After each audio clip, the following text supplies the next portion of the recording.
Good afternoon, everyone. My name is Marianne Hyland. I am currently the Dean of the Robert B. Willemstad School of Business here at Adelphi University.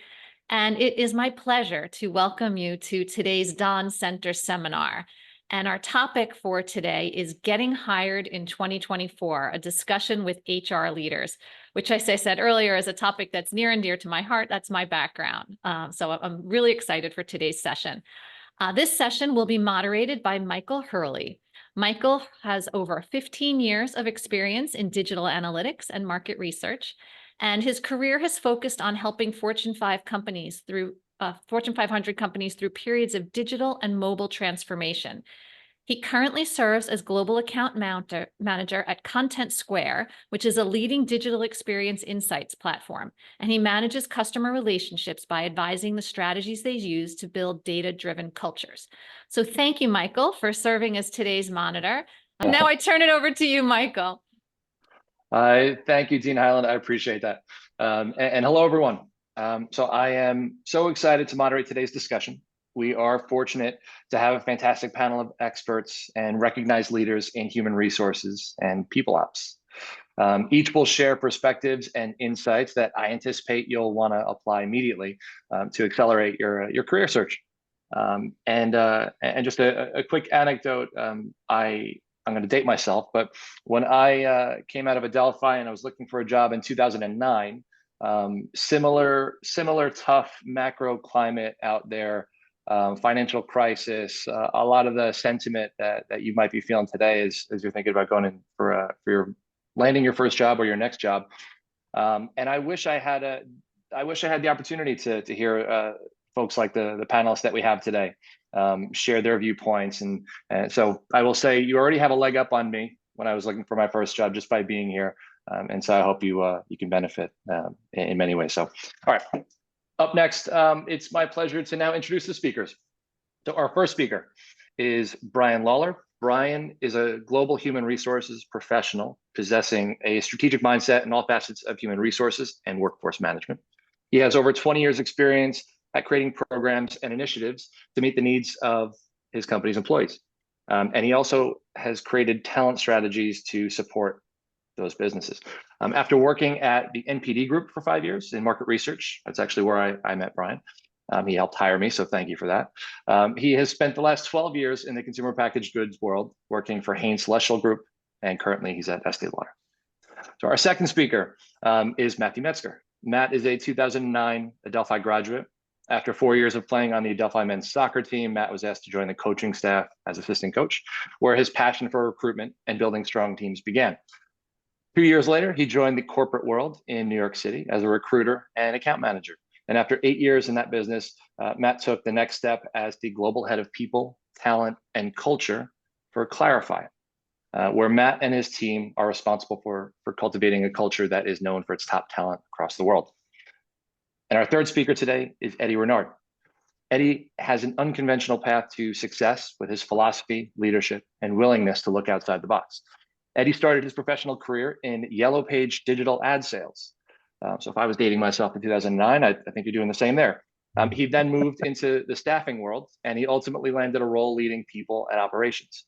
He currently serves as a people executive at Whalar, a leading global creator company that empowers creators, brands, and platforms to tap new areas of innovation and drive business growth together.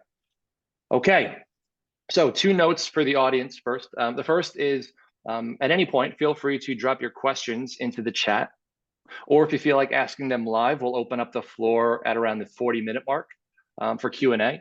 And so if you want to share a question then, I urge you, please turn your camera on, raise your hand, and we'll get to you. And then the second is a disclaimer. So please note that the panelists are speaking as industry experts and their opinions do not represent those of their employers. So with legal disclaimers out of the way, let's get started.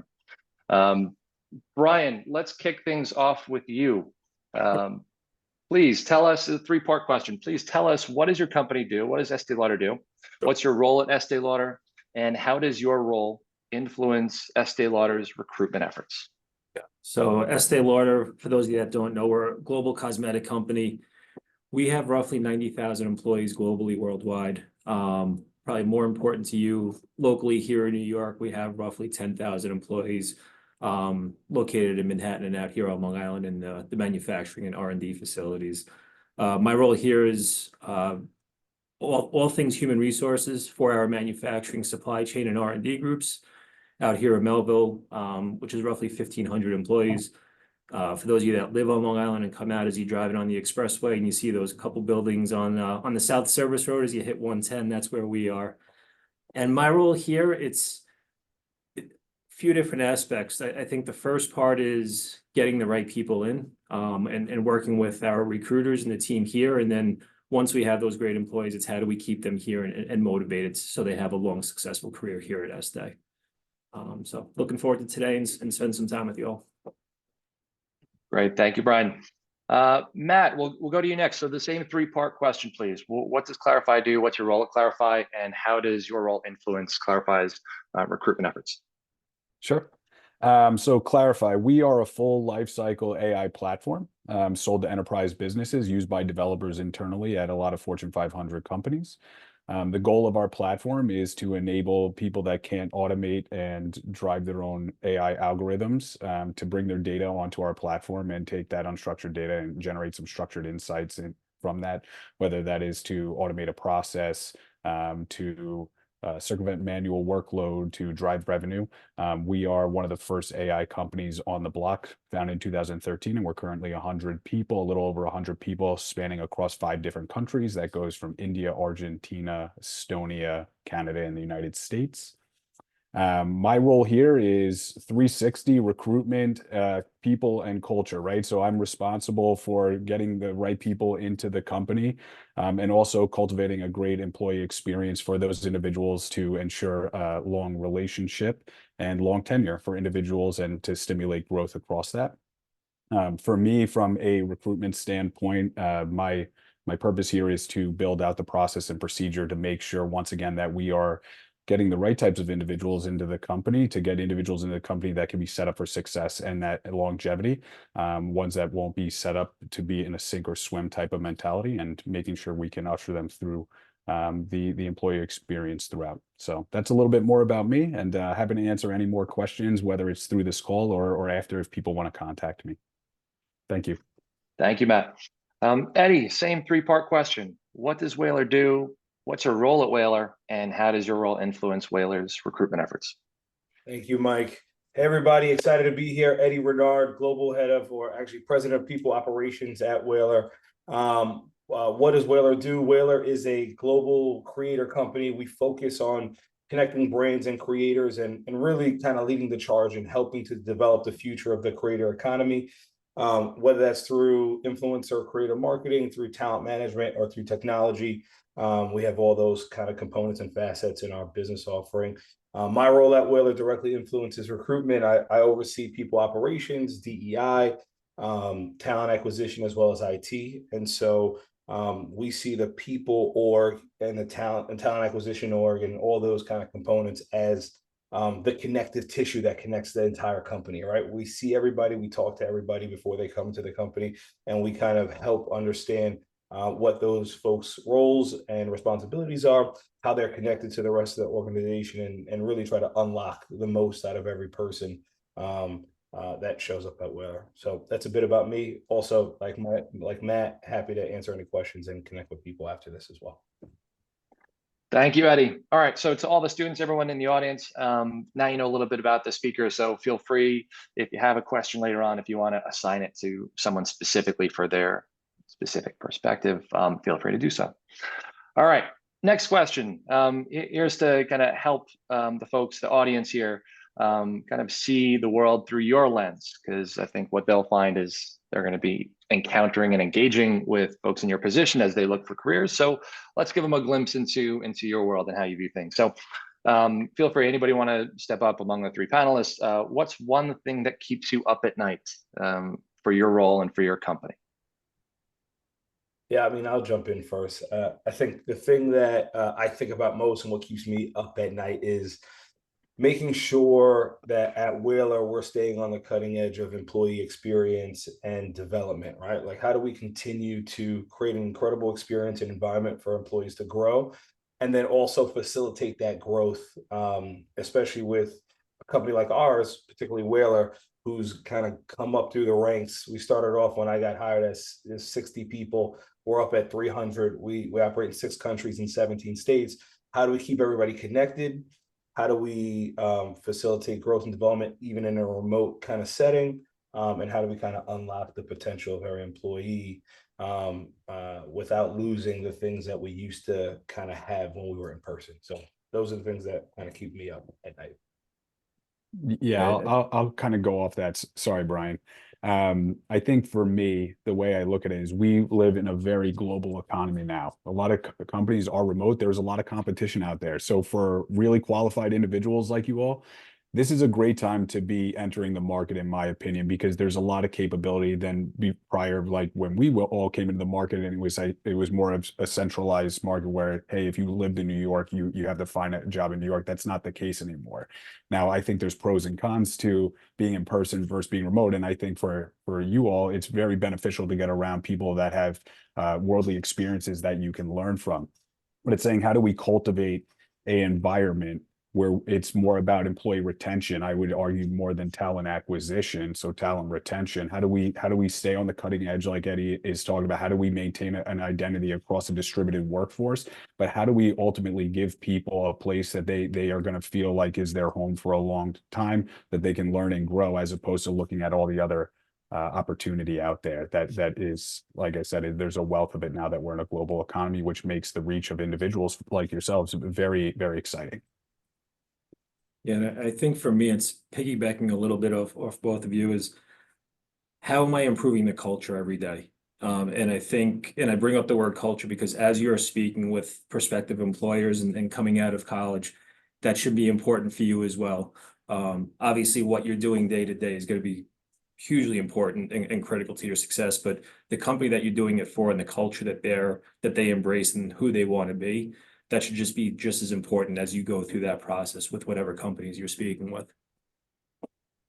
I appreciate that. So I'm picking up a theme of culture. And yes, it's I think it's had to change in more of a remote world.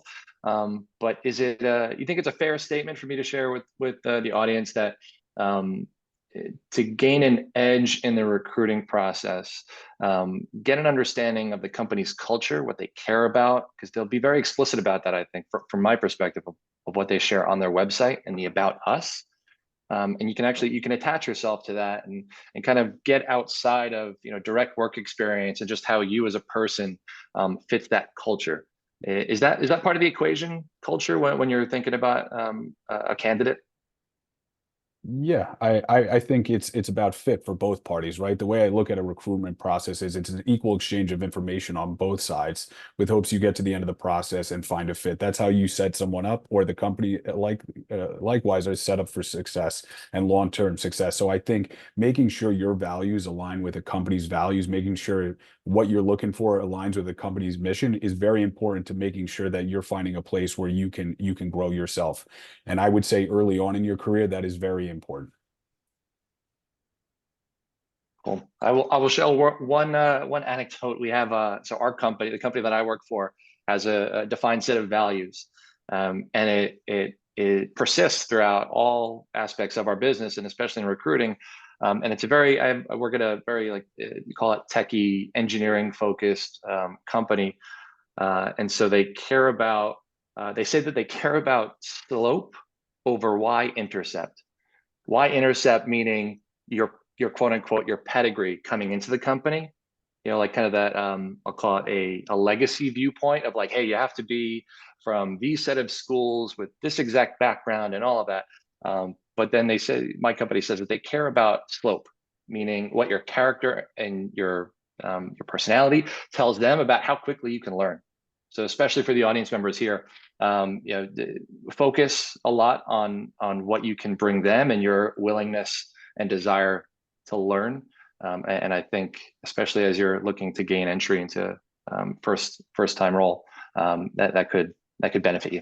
Yeah, I agree. I saw somebody put in a question: how do we gain access to company culture beyond the website? And that comes kind of like in the research phase. I mean, go on YouTube, go on their social channels, go on LinkedIn, see what they talk about, because whatever patterns you see, you'll understand that that's probably what's important to that company, and culturally it'll probably align. My founder consistently reposts like our 10 core values, or what we stand for, and how we kind of our lens that we view the world. And so I think you can get that with some kind of online presence, whether it's LinkedIn or YouTube.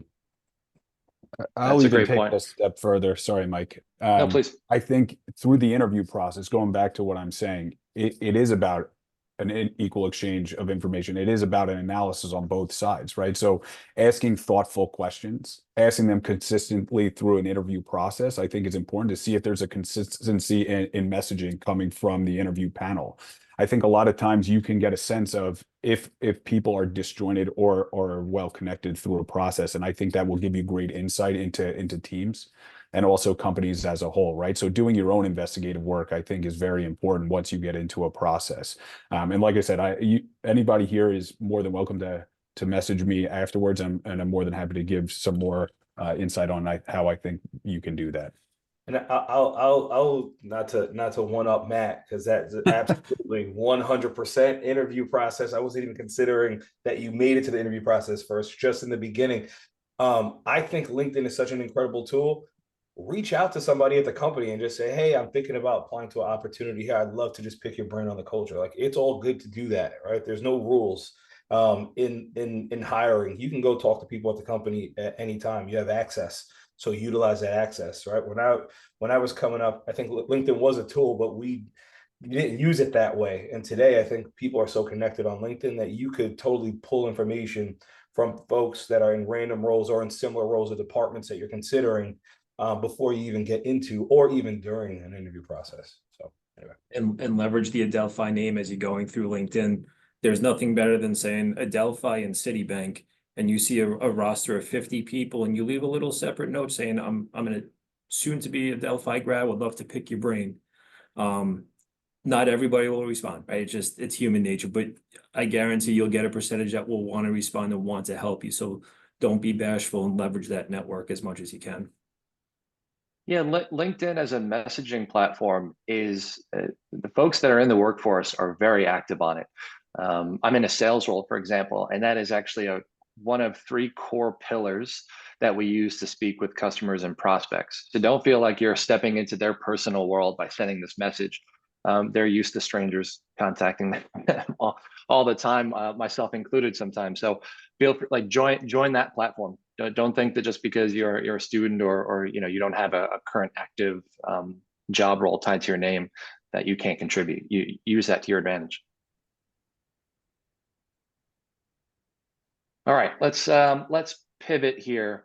Let's talk about what's changed the most, I think, from your perspective. So I want to ask what's changed, because I want to see if that uncovers maybe a trend that the audience here can take advantage of. So what's changed most about recruiting? Let's time bound this in the last 5 years. So the obvious there is to say pre-COVID, but in the last 5 years, what do you think's changed most about the recruiting process or strategies? I think from my perspective, the initial stages of the recruitment process has become a lot less personalized. I felt like if you go back 5, 7 years ago, there was a lot more of the human element up front. There's just as much once you get involved with the process, but it's then how do I break down those barriers to be noticed, to even get in front of the client, and the overall competitiveness. I think as much as the remote world has done wonders and has opened up so many doors for people, it's also opened up doors for so many people that can apply from all over the world for that one position. So I think from my perspective, it's the competitiveness, and it's a little bit of a loss of that personal touch early on.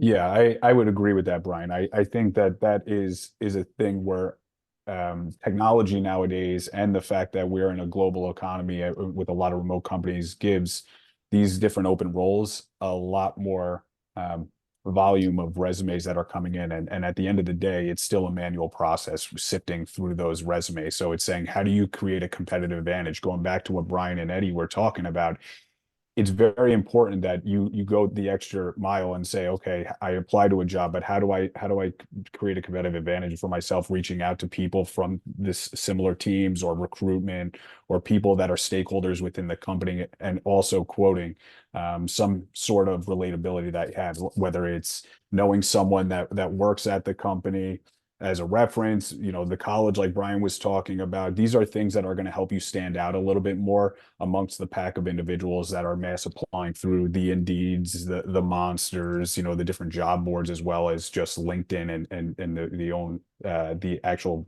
website as well, right? So how do you make yourself stand out is really important in trying to make sure that you're breaking down those barriers. Yeah, I mean, I've triple down or double down on what they're saying. For sure, technology plays a big role. At Whalar specifically, we have a kind of philosophy of like high tech and high touch, right? Because we want to make sure we create that human experience up front.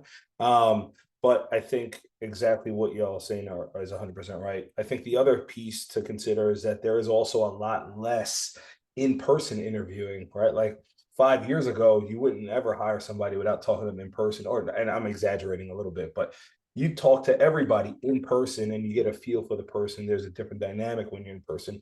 So it's important that going into the job market, you kind of harness your communication skills so that who you are kind of come through the screen a bit more, particularly around, not having an in-person interview. So that's just something I'd throw in there. Eddie, can you elaborate on what you mean by high tech and high touch? Yeah, so I think that generally this is a very broad statement, all right? So but I think generally companies have defaulted to technology to do the heavy lifting in the upfront process, kind of like what Brian and Matt have alluded to. And so we do have technology here at Whalar, obviously, right? In every company that I've worked at, we have technology, but we make sure that we look at as much resume as possible, and then in the process, particularly, we try to have the first interaction be actually people facing, right? As opposed to like, here's a test, go do it, or here's a form, let's figure out what your personality is before we even give you the light of day, right? And so we want to be high touch, right? And then throughout that interview process and throughout the recruitment process, we're making sure that it's not just the email that gets sent over to the candidate and said, you did a good job. It's a phone call that says, hey, I heard you did a good job, right? And here are a couple of things that, you may want to consider in the next interview, keep up the good work or whatever it is. And I think that creates the human element. And depending on the size of your company, right? I mean, if you have 90,000 employees and you have 5,000 open roles, it may be difficult to do that. All right. I have the privilege, we have the privilege at Whalar to be able to kind of implement that framework where we can touch, every candidate throughout the process, which I think is actually a competitive advantage for us as a company. Great. And something just triggered for me, I think based on what you guys were saying. I've had a number of Adelphi students or recent college graduates reach out to me, which I'm thrilled about. And I hope to see more of it. And one specifically that reached out because they applied for a role at my company. And I've seen it both where it's like, hey, can you be a referrer for me? That's a great question to ask. If there's some connection that you have to somebody at a company that you're targeting, find an employee that will potentially refer you, because there is a referral process. In a lot of cases, employees like myself, we'll get paid by the company if I refer you. And all referring means is that you reached out to me, I entered your name and information into our recruiting software, and now I'm tied to you. So as you go through the hiring process, and if you get hired and you remain employed for 3 months, I get a nice paycheck. So why wouldn't I pick up that call? But anyway, so that's a little bit behind the scenes. And there's two pieces. So if you don't feel comfortable saying, hey, can you help refer me and through this process? You can just apply and say, hey, I'm going through the application process. I was wondering if you could just help me learn a little bit more about the company, what the company cares about, what they're looking for in new hires. So if you're concerned about kind of the level of connection that you have to that person, you don't always have to ask, hey, can you refer me? But I'm going through the interview process. Can you help me Can you help me give some, good information about how to be successful here? Am I giving everyone bad advice here, guys? Or is that And is that from fair? the HR side, we'd love to get referrals, right? Because, Yeah. good people usually refer good people. So it doesn't matter how well you may or may not know them, but the fact that somebody's taking the time to say, hey, this person's worth talking to. I will tell you, as you go along in your career, that's how most of the jobs will happen, is from a networking standpoint, whether you know them or somebody else knows them. So it's a great skill to learn early on. Yeah, I read a stat recently that said something to the degree of strong networks equal 8 times the amount of interviews that you like, 8 times more opportunities to interview than just applying, right? So go build that network, go meet people, go, networking is huge. Networking is such a huge thing. And it was something like 85% of people get hired based on somebody they know, right? Which I don't know how true that is. I don't know the source, so don't hold me to it. But living in this world, I could totally understand how that's happened, right? A lot of the opportunities I've had were because I knew somebody, right? And so make sure you lean on that lever. Yeah, and one more thing that I want to add there, because I'm kind of going back into the recesses of my mind of when I was graduating college here, right? But networks are cultivated over time. So if you're sitting there and saying like, oh, I don't feel like I have a network, that's okay. Like you do, you just have to think about who you know, and you need to cultivate these relationships, because that's all networking is. So when I was coming out, I went through the same thing, and I was like, I don't really know. But as you cultivate relationships with a couple people, you will also meet other individuals, and they will extend your network onward. So just think of it more as cultivating relationships. Think about who is in your immediate circle now, or who you have that relationship with, whether it's college or someone in your family or a friend. It doesn't matter, but start trying to create those connections and cultivating those relationships now, because that will only exponentially grow over your time of being a professional. Yeah. And nobody knows that you want to network unless you put yourselves in positions to network, right? So do that, right? Go to something fun, right? Go to a networking event, right? Go to join a club, talk to teachers, right? Or professors, right? You got to put yourself out there if you want to build a network. Most times it isn't going to come to you. You got to go to it.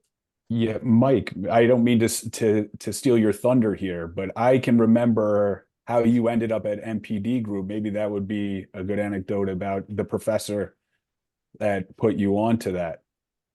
Yeah, so it wasn't all just Brian that got me into NPD. So I had an Adelphi professor when I was in I think it was grad school at Adelphi, and so my professor really got along well with him. He was teaching a market research course, and I really attached to it. And early on in my career, I was really interested in public affairs, public policy research. And so I just went to that professor. I expressed my interest, and I don't know this space that well. I just know that I really like it. Can you give me some advice here? And he goes, hey, there's actually this company called the NPD Group, and they have a headquarters in Port Washington and an office in New York. So let me talk to somebody.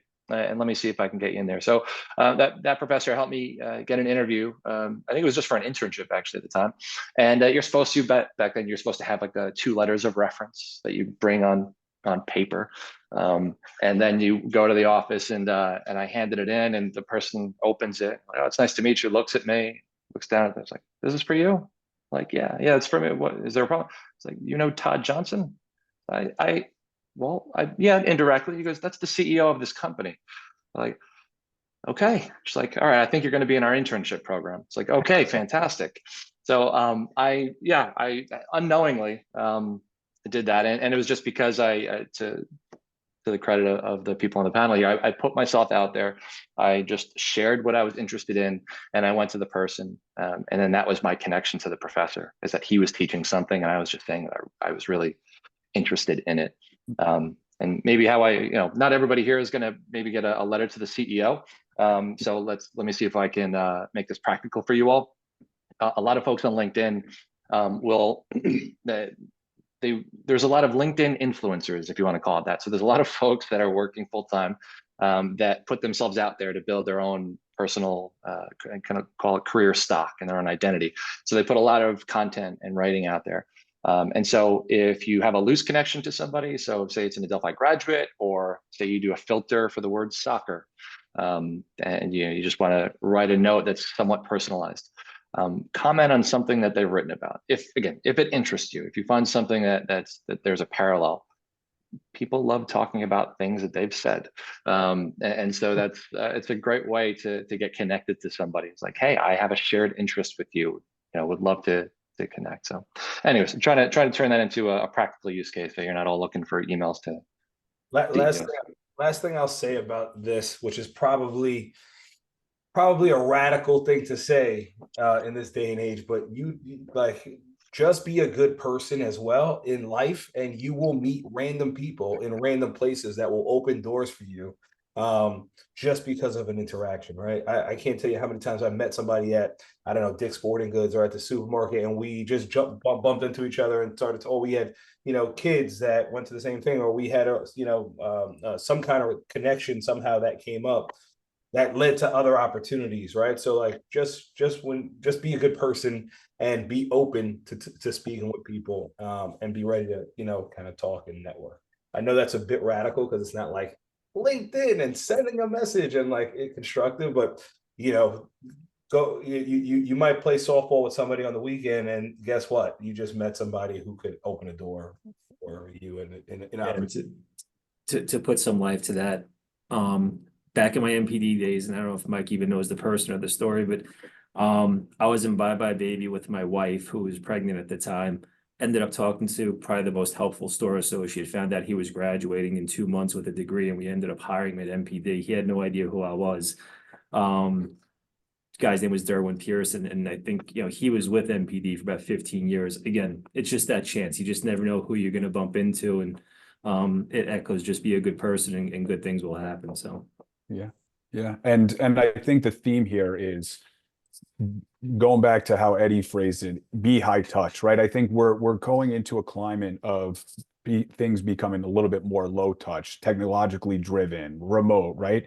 So I think in this day, right, if you can leverage being high touch, being personal, the personal interaction, it will go a lot further than I think it ever went, because of the fact that it's becoming more of a scarcity, right? So how do you show your true self, and how do you put that influence on individuals is will be very fruitful, I think, for you all, being that most people revert more to the technological things as far as trying to put themselves out there. If that makes sense. Great. All right, let's maybe not pivot, but this is a segue. Let's start talking maybe tactics or new practices. Let's start uncovering some more observations and suggestions here. A question to the panel: what's a recruiting trend or new practice that you see today that helps candidates get hired? And we may have already covered a couple, but if there's something that you want to put an exclamation point on, please do.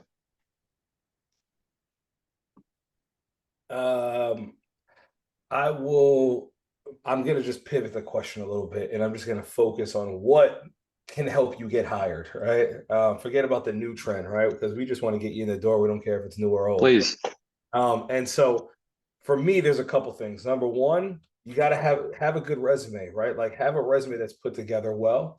And so understand what that should look like and produce that. Because I think the resume, most times, especially in this high tech world, is going to be the first interaction of who you are, right? And so you got to make sure that that's tight, and there's a particular way you should have that set up so that's simple to read. It gets the recruiters who have 5 seconds to look at your resume enough insight to say we should move this person forward. So your resume is important.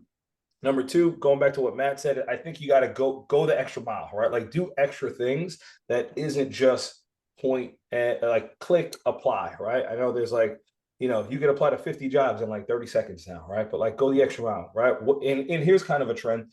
I've had candidates literally send me a message on LinkedIn and make a video, right? Like a 10-second video that says like, hey, I'd love to get to know you. I love this company because of XYZ. I'm interested in this job. I did this video because I wanted to kind of take the extra mile, and maybe they use different language, but that video makes me say I have to talk to this person because I haven't seen anybody really do this. And actually, it takes some effort to do that as opposed to just click apply. So I'm just going to leave you with those two kind of like one historic thing, which is just have a good resume, and one new kind of thing, which is do something special, do a video, right? Send a note. I feel like I have to have two things now. I just had one. I would say my first one is meaningful networking, right? And we've talked about that, so I don't want to beat that horse too much, but I think another one for me is having your elevator speech ready at all times.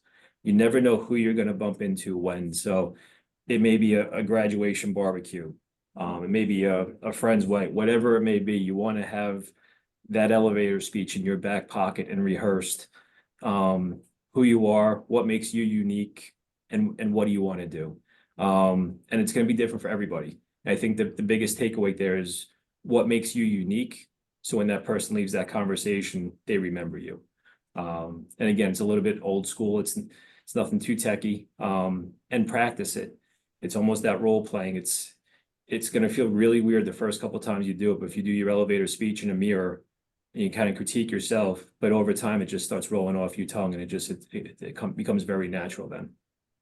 Yeah, I think that's great. That's great advice, Brian. I'm going to piggyback on a couple of things that you both said, right? So from a resume standpoint, what does it mean to write a good resume? I think a lot of times people put a lot of generic stuff in their resume.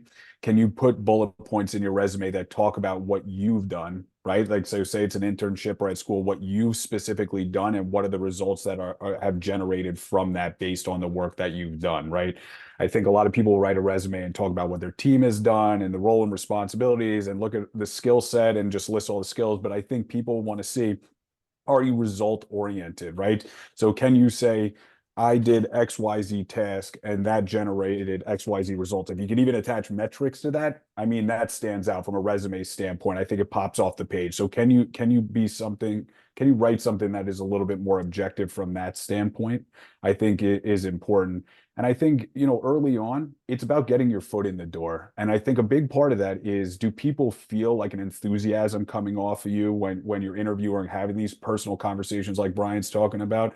Do they see that there is an ambition, that you want to learn, that you're coachable? Because I think early on, you're looking for more of, as Brian and Eddie said in the past, and Mike as well. I think, Mike, you were talking about the slope scenario from HEAP, or Center Square, is more of saying, okay, what is the potential of this individual, and what is the trajectory? Is this someone that I think can hit heights and really be somebody that will kind of grab, so to speak, the bull by the horns and run with it, right? And I think that's a huge value. Can you be authentic? Can you show your real self when you're having these conversations, whether it's just personally at the barbecue or doing it through an interview process?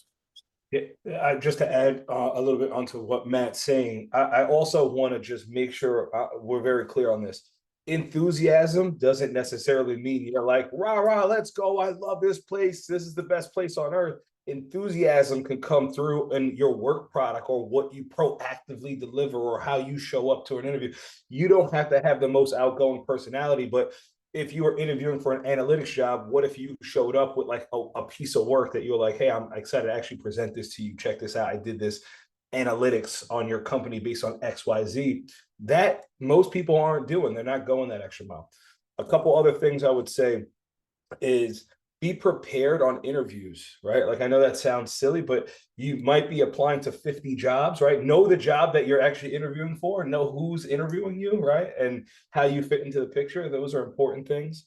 And then just, I guess, on a new practice thing, one of the things I thought about, similar to what Mike said, is that folks on LinkedIn are there's like LinkedIn influencers. Don't be a LinkedIn. You don't have to be a LinkedIn influencer, but build your brand on LinkedIn. Like, if things are important to you, if you're trying to get a job in business, well, maybe you have an opinion on something that you want to submit onto LinkedIn, and there's content that shows that you're engaged in that industry or in something particular, that you took an extra step to say, I have a voice. I did a little bit more.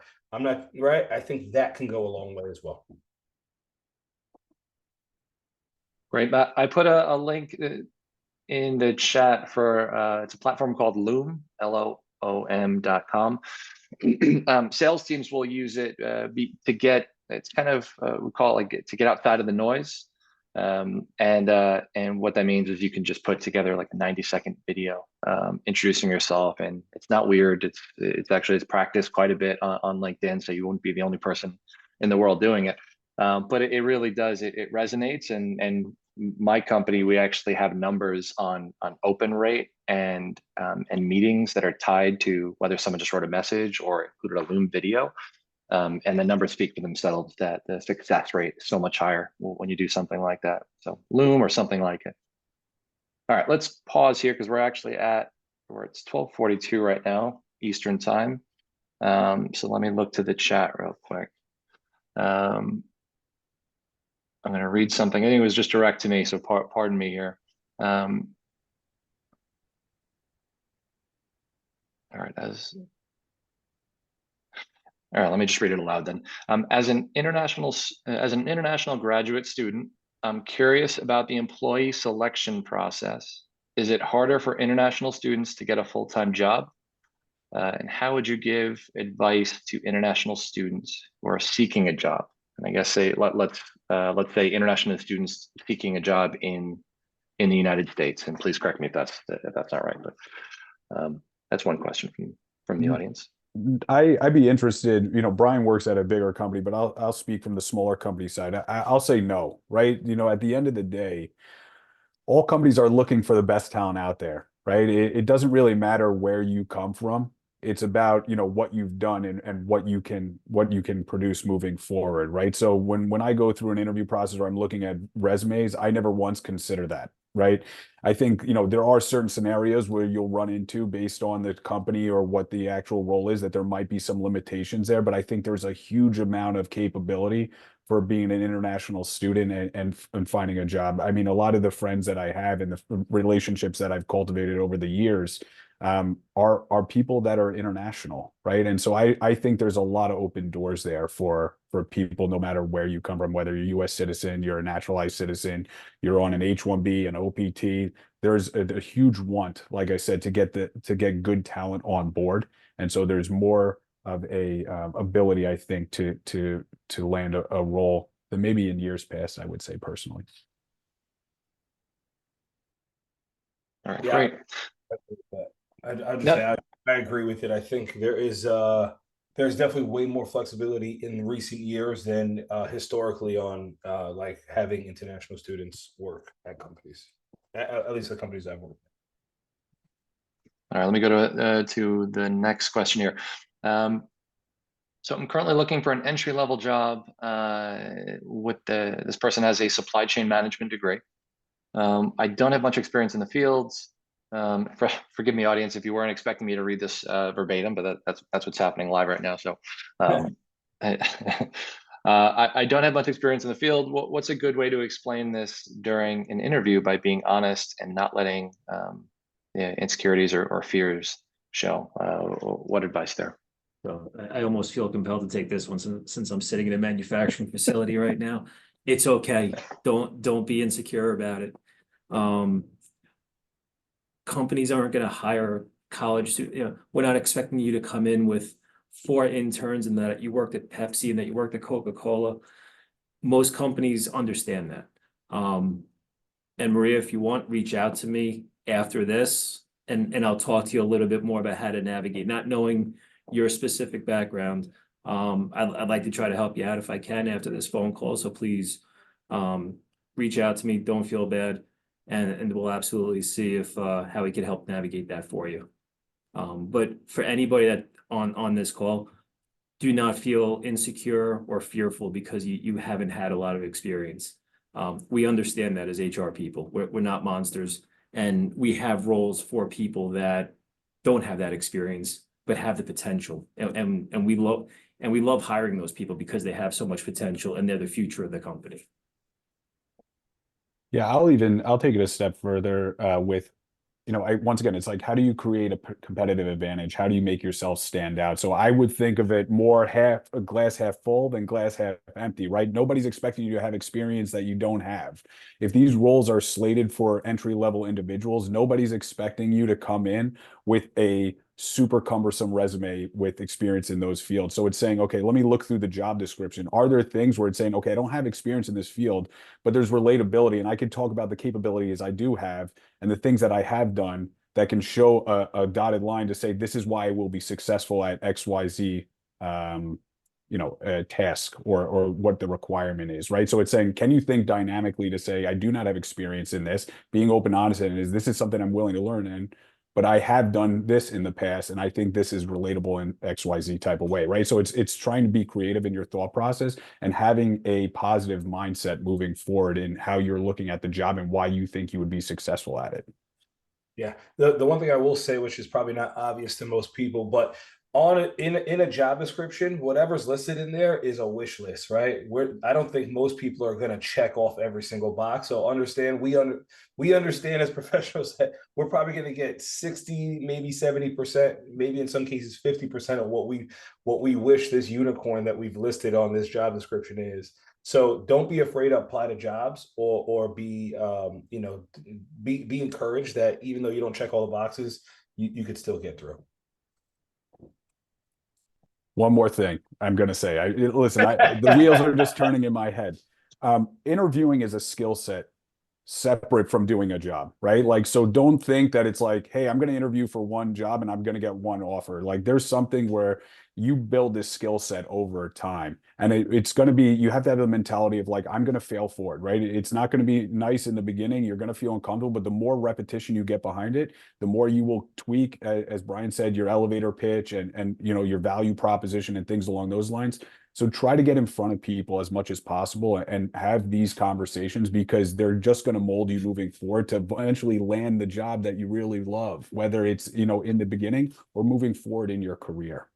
Yeah, I agree with that. And I would say, it is a skill set, and most people try to show up on game, they don't practice, and they try to show up on game day without practicing, which they think that is the practice, but that's mispractice in my opinion. So go practice with a couple of people, have somebody interview you, like sit down. It's all good to do that, right? That's not weird. It's totally normal. You got to build that muscle on articulating yourself, figure out what you want to say, figure out what your story is, figure out the cadence. All that stuff is important.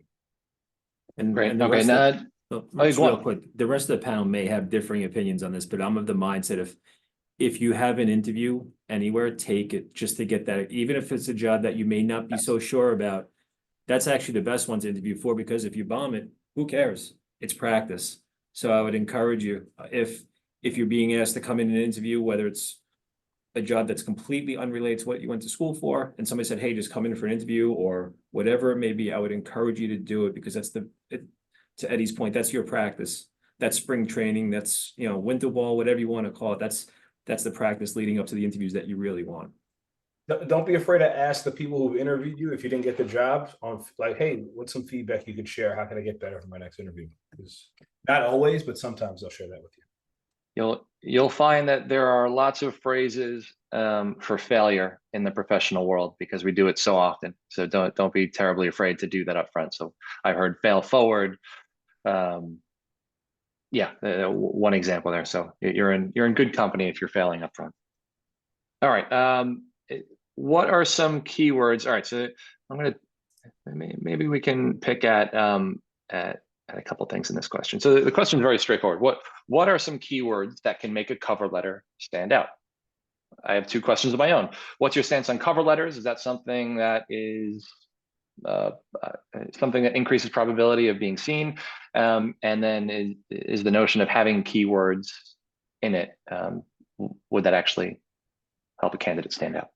Yeah, I probably have a differing view on cover letters than everybody here, but I think cover letters are, I've done this job, and so it depends on how you recruit, but I think cover letters are a waste of time, right? We have 1,000 people to look at, and we have a very, recruiters have 10 seconds to look at each one, and some companies may require it as actually a filter mechanism, so that if you didn't submit a cover letter, half the people won't apply because they have to do that extra step. But I don't particularly feel like cover letters separate you. Yeah, I agree with that. I think that the new age version of a cover letter is what we're talking about, reaching out to people within companies that you're related to. I think that is the new age cover letter. The thing I'd like to emphasize as well is usually cover letters, at least from my point of view, right, is they're lengthy, right? And we're in a day and age now where people want their information quick, right? The attention span is a lot less. So it's saying how do you make an influence on or an impression on someone in a short, concise way, right? And so cover letters being so lengthy, I think they're good if maybe you can pass a resume to someone you know internally and they can literally place it on someone's desk. But if you're just going through the regular channels, I think the more influential way to do it is send the resume and follow up with a note on LinkedIn, an email, something like that, that is short and concise. I can tell you for me, I get inundated with messages and emails from vendors and applicants and solicitations all day, every day. The ones that I have to look through where it's like, hey, this is going to take me a while to read. It's about efficiency with time, right? Everybody wishes they had more time in the day. So how do you make that impact in an efficient way, right? So I agree with you, Eddie, but maybe a difference at a bigger company, Brian. So I don't want to say it matter of factly. No. Like Brian might love cover letters, so let me just say this is probably No, to your point, it's about the actual interaction with the person. If we have to read a 1 to 2 page cover letter just with all the buzzwords, that's nice, but we have to get to know the person. And I'd rather do it that way through a personalized LinkedIn message versus a 1.5-page cover letter, just making sure that you had all the buzzwords to be captured. Yeah, and going back to the root of the question was like keywords, right? I think that in general, if you look at a job description and you can thread those requirements into your resume and put some of those keywords in there, I think that is influential because that may stick out. Now, depending on the recruiting function, it's different. Smaller company, we're more high touch, like Eddie was talking about. So we really dig into things. Bigger companies, from my experience and just knowing people, it's a little bit harder to do that. So there are companies out there, and I don't know if Estee Lauder is one of them, so I don't want to speak matter of factly, where they do keyword searches. So if you can thread that in there, it might give you a better ability to be seen by a bigger company. But a smaller company, I think it is influential to make sure it aligns with a job description, because I think that will stand out as well. So catering to the job, I think, is important with the resume. And and yes, we are one of those companies where our recruiters are putting in those keywords into a database, and they're going to pull the top 100 resumes, and chances are the recruiter is going to call the top 30 because that's all they need to have. That's what they have to do. So I think from a keyword standpoint, that's where it's a factor within the resume. And again, if the title is lab tech, somewhere in that resume, whether it's in the summary or past positions, it better say lab tech, just to get to the top of the pile when you're going into a larger company.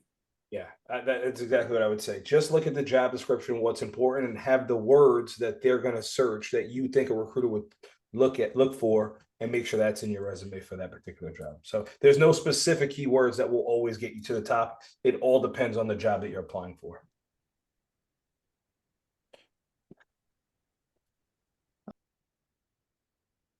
Who wants to take the salary question? I'm happy. I'll take the salary question. Finally, I think a real question too. I like it. Let's talk about yes, salary. thank you for speaking up. I love the people aspect here, so thank you very much for speaking up.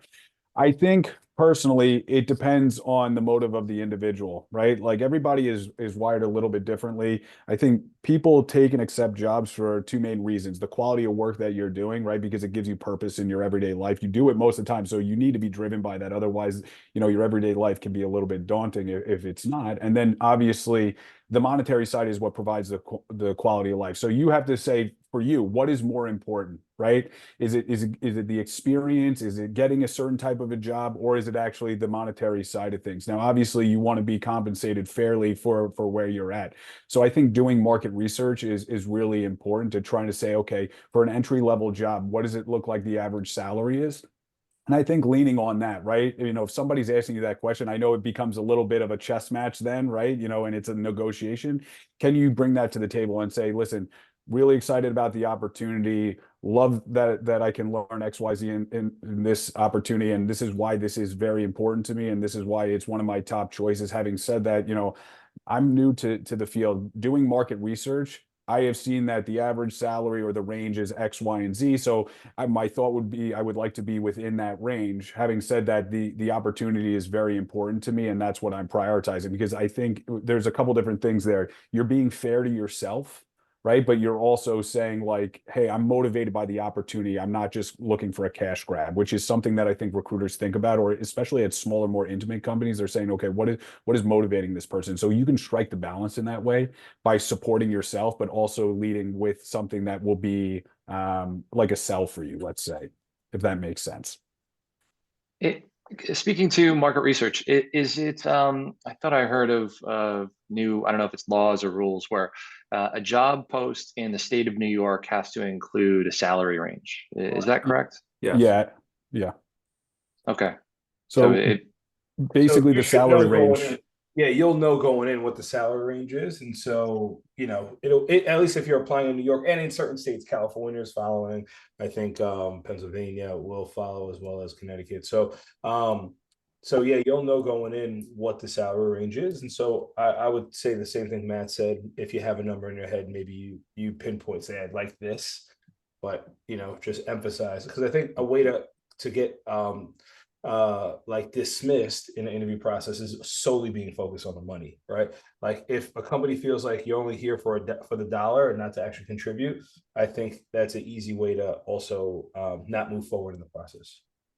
And one last point, I think another way that could help frame it too is you can always say, I'm interested in the total package in terms of the benefits that the company offers, right? Because if you're graduating college and they offer a tuition reimbursement, so maybe the salary is a little bit less, but they offer you $5,000 in tuition reimbursement. So I think framing it that maybe this is the salary range I was hoping for, but I'm interested in learning more about the total benefits package and the total compensation package. It gives you a little wiggle room then, without having a necessary pinpoint into a specific dollar. My wife actually benefited from NPE's tuition assistance program back in the day. So that is a very real. I mean, that was like $15,000 that they paid in a year. So that's a very benefit package is a real word, not just salary. All right, we are let me make one more comment Please, to fully please. flush out, and then I promise I'll stop talking. I doubt that, but please. Yeah, I know. I think that what people, there's the salary ranges on these job descriptions depending on the employer, because this is a pretty new law. You'll see that some of the ranges are very expansive or some are very tight, and I think what people want to see is like, are you well thought out? My personal opinion is, in any in any walk of life or for any scenario, if you're asking for something, do you have logical reason why you're asking, or are you well thought out, right? So I think doing the market research is beneficial, because it's not just pointing at something and said, well, your range is this, so I want top of your range. It's saying, okay, I see your range is this. My research has shown this, and this is why I'm asking for it, right? So it feels less emotional and more objective. And I think that is appreciated more on the recruiting side of things. And then the last thing is to complete your question was, that you were doing schooling.